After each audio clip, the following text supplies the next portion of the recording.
Hey, what's up YouTube? How you doing? Dizarama here with another video. Today's video is a testimonial about my favorite musical artist of all time.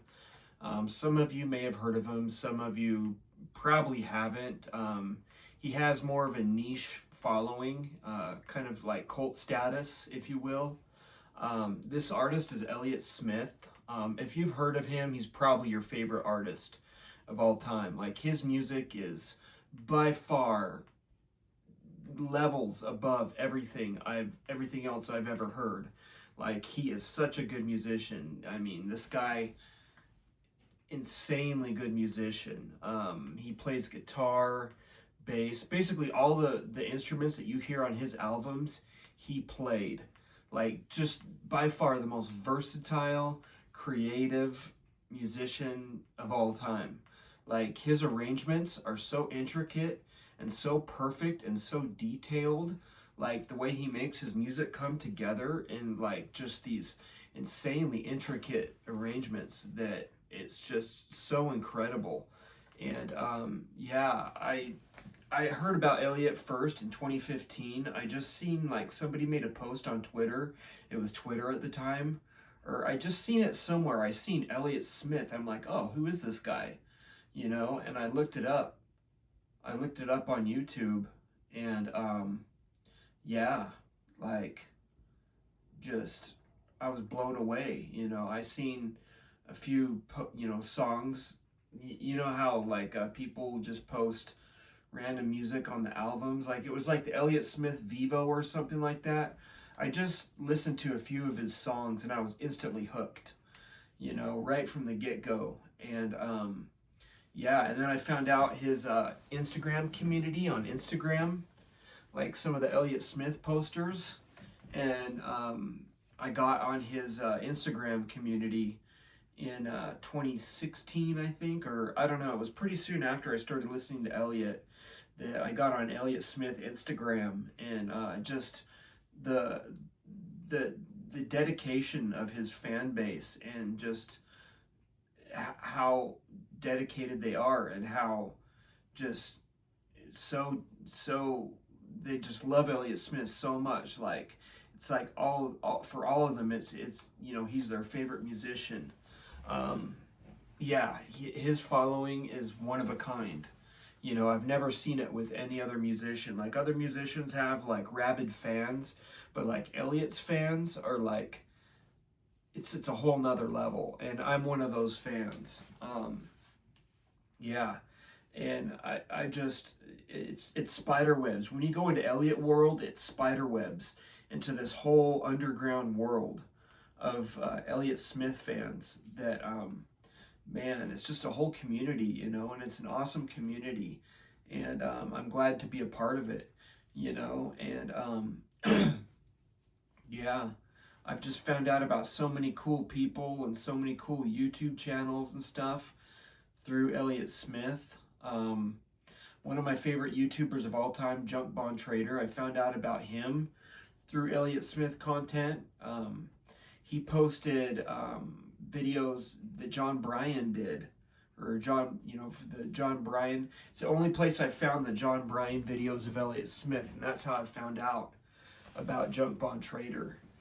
Is the stuff he posted from the John Bryan show, and then he started making other videos about like psychedelics and stuff like that.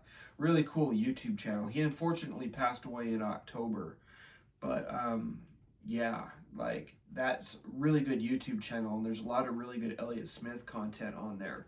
But there's all kinds of people that do really good covers of Elliott Smith. Like, there's a YouTube channel called The Morning Image. And I don't remember. It's like The Morning Image though.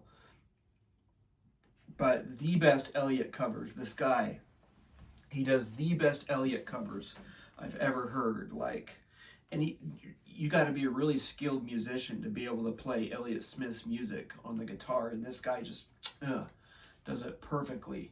But yeah, I really got into that, and just, yeah, Elliott Smith is like the best musician of all time.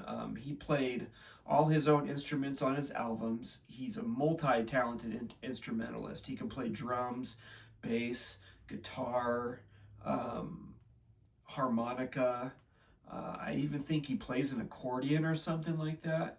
Yeah, he plays an accordion on, I think it's the first Elliott Smith album or the second one, the self-titled one.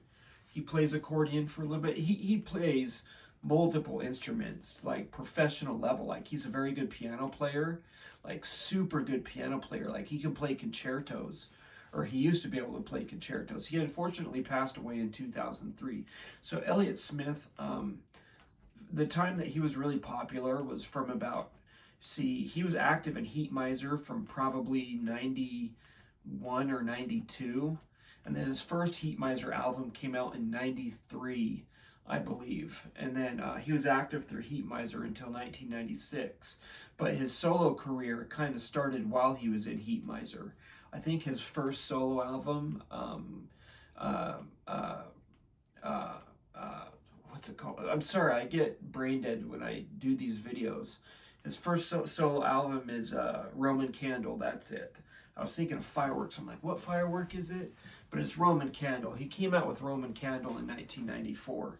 I believe it was 1994 when it came out. And it's just so good. His music is so good. I've been a fan since 2015, and I listen to Elliot once a day, probably about an hour a day, every day. Every day I listen to Elliot, every single day. I was a top 500 listener on Spotify, top 500 Elliot listener. I listen to Elliot every day. And I mean, I was listening to a lot of Elliot, sometimes 12 hours at a time, because my work shifts are 12 hours and I can listen to music while I'm working. And hold on. And I would listen to Elliot. I would listen to Elliot all 12 hours. And I would, like, multiple days, just 12 hours at a time, listening to Elliot. And I only made it into the top 500, not even like the top 10 or top 20. Like, I listened to probably probably about like 2,000 hours worth of Elliott Smith this year on Instagram, and I only made it into the top 500. Just it goes to show like how rabid his fans are, like just how dedicated his fans are. There's probably people out there that listen to nothing but Elliott Smith 24/7 to even make it into the top 10 of his listeners. Like that's how dedicated his fans are. You know, but he unfortunately passed away in 2003. There's a lot of debate and speculation about his death. He was with a girlfriend, Jennifer Chiba, and Elliott Smith supposedly stabbed himself in the heart with a kitchen knife. And there's people that say that his girlfriend murdered him, and there's a whole debate about that, and it's pretty crazy. But yeah, I often think to myself, like, what if Elliot was alive today? Like, what kind of music would we have? Because his albums, unlike most artists, his albums got better and better as time progresses. Like, they got more intricate, more layered, more rich, more full. Like, my favorite Elliot album is From a Basement on the Hill by far. Such a good album. You know, his arrangements are just, But, yeah, like, his albums, you know, it started with Roman Candle, then there was a self-titled, then there was Either Or, then it goes XO, then it goes Figure Eight, and then it goes From a Basement on the Hill. And each one of those, like, gets better and better as time progresses, you know. And, yeah, if you've never heard of Elliott Smith before, I highly recommend you give him a listen. And I guarantee you will go into Elliott world. 100% guarantee you. Best musician of all time by far. But anyways, that's my testimonial about Elliott Smith. Give him a listen for sure. But that's it for this video. I hope y'all have a good one. Take care. Peace.